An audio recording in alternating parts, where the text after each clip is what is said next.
All right. As far as the injuries go, the guys that won't practice today are Connor and Humphreys. We'll see how Pat does out there. He's going to go through some stuff, and we'll see how it works out for him. And if he can't work, then Carson will take those reps that Pat doesn't. So we have full confidence in Carson. If he has to step in and play, then I think everybody, coaches and players, have full confidence that he can go in and do a nice job. Look for the challenge of playing the Texans. We know they're a heck of a football team, and they're working on that whole playoff thing. And D'Amico's done a nice job with that team, along with his coordinators. They likewise have put together a real strong offense and defense. Special teams, one of the top in the league. So, very well-rounded football team. Anyways, with that, time's yours. Coach, do you have a hard and fast rule on, you got to practice this much to be able to play that you kind of set out there so it's not, you're not leaning one way on what you want it to be at the time? Yeah, I think this one's a little bit more day-to-day. Let's just see what he does, how he does, feels. He's always honest with me, so he's going to shoot me straight on it, and I'll be able to see him. Today's a lighter day, so we can get him in there and moving around a little bit. Andy, to that point about he'll always be honest with you. Obviously, he also wants to play. How do you break down that conversation to try to really get at where he is?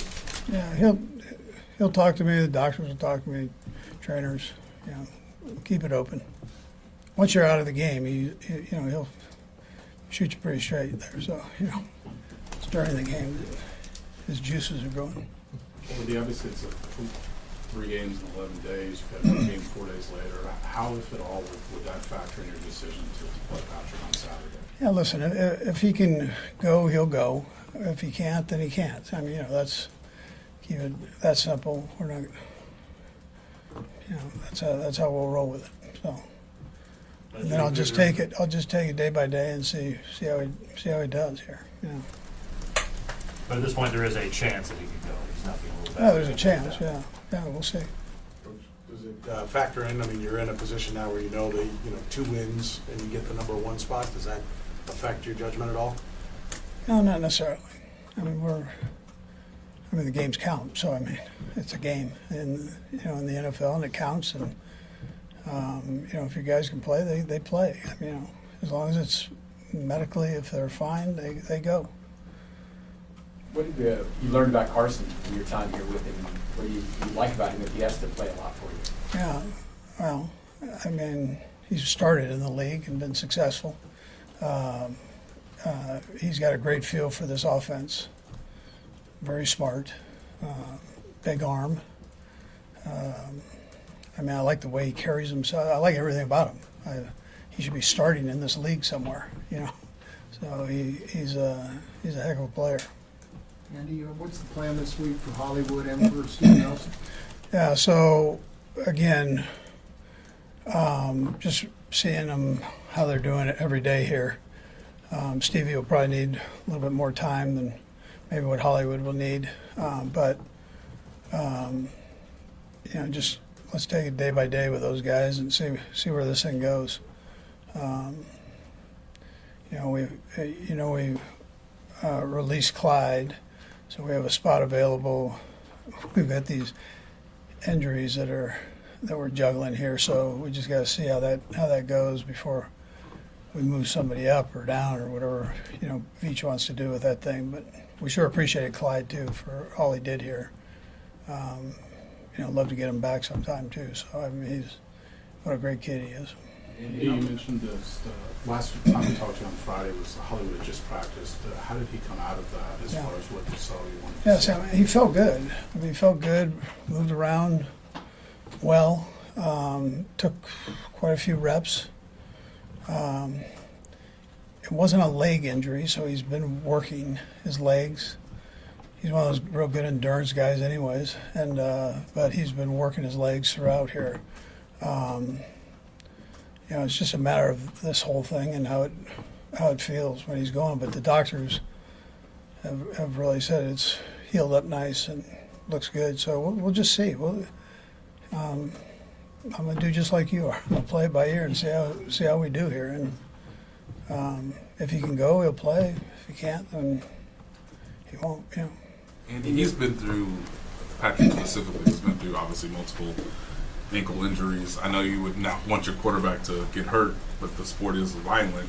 Is there experience that you could use based on him playing through these injuries multiple times that can either help with the game plan or just give you better trust in like how he's going to play if his mobility is obviously limited? Yeah, so you don't want it so limited that he can't get out of the way of things. I mean, but again, he knows. He's had enough of these where he knows kind of where he's at, and he's able to communicate that. So I listen to it, and our docs check him. Rick, he was living with Rick and his crew yesterday, so and he'll do the same today. I mean, that's how he rolls. He likes to play. So I mean, but he's honest with it too.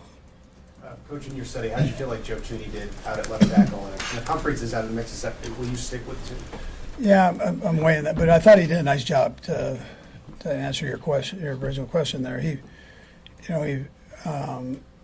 The guy he was going against is one of the best in the league, and he held his own. He had a few where he got caught off balance, but I thought he battled his tail off and really, for just throwing him out there, did a nice job.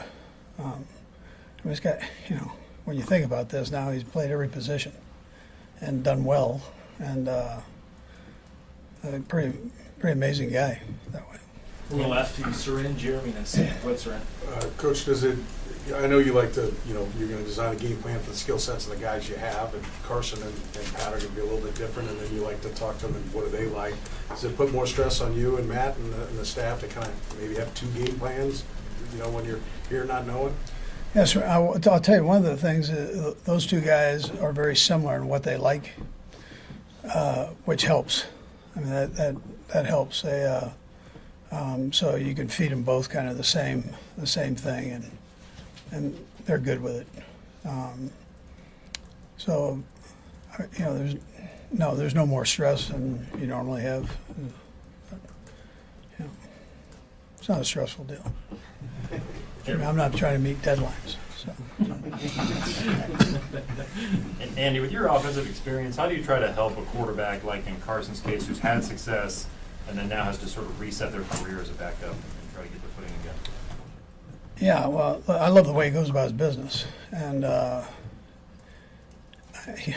when you listen to the court, when you listen to Pat, you go, well, why isn't this guy starting somewhere? That's the conversations you hear with guys that are in that room and coaches and players. And so, I'm hoping that he gets to keep going. Selfishly, I'd like to keep him here, in his position. But I kind of know what's going on out there with quarterbacks, and this guy is, I think, really good. So. I think Sam's got his already, so we're good. Okay, good. Thanks.